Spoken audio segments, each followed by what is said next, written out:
You know what's frustrating? In training, you feel unstoppable. Your touch feels clean. Your passing works. You beat players. You shoot with confidence. Then match day arrives, and suddenly you feel like a completely different footballer.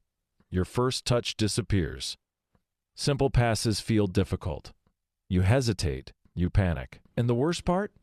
You know you're better than this. Because you've already proven it in training. So what's going on? Are you mentally weak? Not talented enough? Bad under pressure? Actually, probably none of those. Because the hidden reason you struggle in matches has almost nothing to do with skill. And once you understand this, football starts making a lot more sense. Problem reframe: most players misunderstand the problem completely.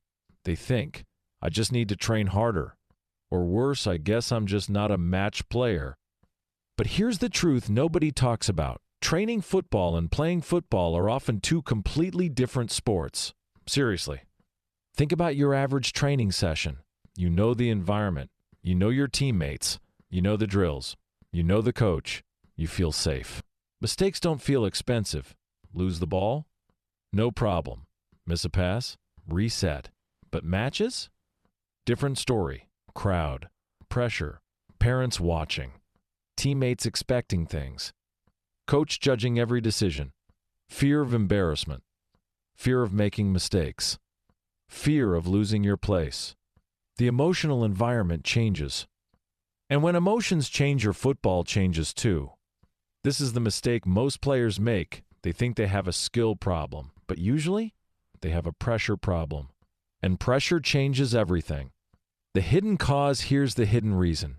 Your brain stops playing football and starts trying not to fail. That one shift destroys players. In training, your focus is natural. You play. You react. You trust yourself. In matches, your brain becomes defensive. Instead of, how can I impact the game? You start thinking, don't lose the ball. Don't mess up. Don't embarrass yourself. And something dangerous happens. You stop playing to succeed and start playing not to fail. That mindset creates hesitation. And hesitation kills football. Because football rewards speed of decision. Not just physical speed, but mental speed. The best players don't always think faster. They hesitate less. Let me explain. Imagine a winger receives the ball. In training, he instantly attacks the defender. In matches, he pauses. 1 extra second. Suddenly the defender recovers. The moment disappears. The crowd groans. Confidence drops. What changed? Not skill, decision speed. And decision speed collapses when fear enters the game. Lesson 1. You're trying to prove yourself. This is huge. Most players enter matches trying to prove they belong.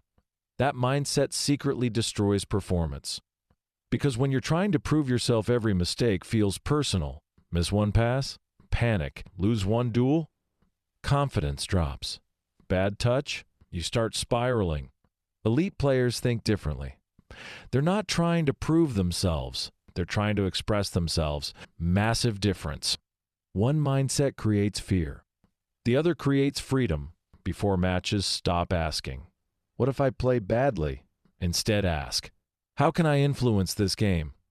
Different energy. Different confidence. Same player. Lesson 2. Your training is too safe. This one hurts. Many players train in comfort. No pressure. No consequences. No intensity. Then they wonder why matches feel overwhelming. Football adapts to environments. If training is calm, matches will feel chaotic. You need to train closer to match reality. Try this. Set consequences in training. One-touch drills under pressure. Time decisions. Smaller spaces. Competitive scenarios. Play when tired. Play after mistakes. Train with noise. Train while uncomfortable. Because confidence doesn't come from motivation. Confidence comes from familiarity. If pressure feels familiar, matches stop feeling scary. Lesson 3. You care too much about mistakes. This one affects almost everyone, especially younger footballers. One mistake happens and mentally the match is over. You replay it, overthink it, carry it for 20 minutes. Meanwhile, the game keeps moving. Elite footballers recover faster. That's the difference. Not perfection. Recovery. Watch top football. Even world-class players lose possession constantly. Even elite midfielders misplace passes. The difference? They move on immediately. Because football punishes emotional reactions. Imagine a midfielder loses possession, then spends 5 minutes angry at himself. He stops scanning, stops moving, stops communicating. Now one mistake becomes 5 mistakes. Here's a rule. You get 5 seconds to be frustrated, then reset. Literally, take a breath, move, scan, re-enter the match. Because confidence isn't never failing. Confidence is recovering quickly. Lesson 4. You're thinking too much. This might be the biggest one. In training, actions feel automatic. In matches, suddenly you're overthinking everything. Should I pass? Dribble? Turn? Shoot? Too late. Moment gone. Football happens fast. Thinking too much slows your game. The best players trust patterns. That's why repetition matters. If you've repeated movements enough, your body responds automatically. This is why some players look calm. They're not calm. They're familiar. The situation feels recognizable. That's why football IQ matters.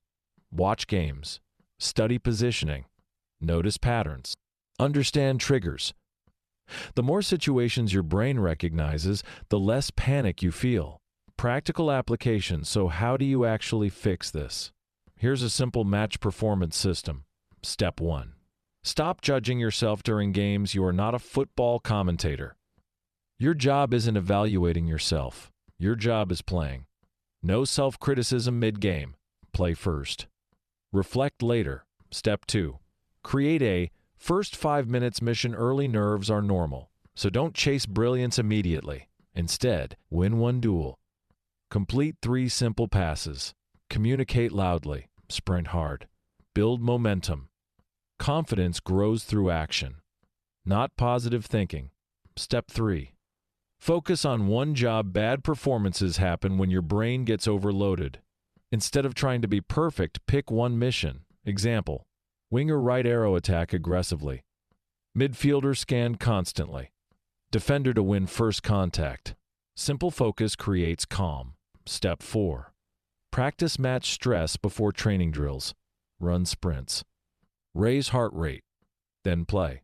Why? Because matches aren't calm. Teach your brain to perform under chaos. Step 5. Stop making fear your coach.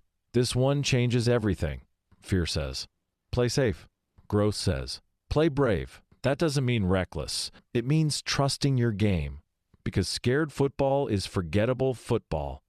Identity level close. Here's the truth you need to hear. You are probably not bad in matches. You are unfamiliar with pressure. That's different. And different means fixable. The footballer you are in training, that player is real. The problem is pressure changes your behavior. But once you learn how to handle nerves, recover from mistakes, and trust yourself under pressure, something amazing happens. You stop hoping to play well. You expect to play well. And football feels fun again. Not heavy, not stressful, fun. Because confidence isn't born from talent. It's built through experience. So next match, stop trying to prove yourself. Play your game. Trust your training. And remember, the goal isn't perfection. The goal is courage. CTA if this video felt painfully relatable. Comment. Training player if this has happened to you. And if you want more football psychology, match performance, confidence, and football IQ videos, subscribe. Because becoming dangerous in football isn't just physical, it's mental too.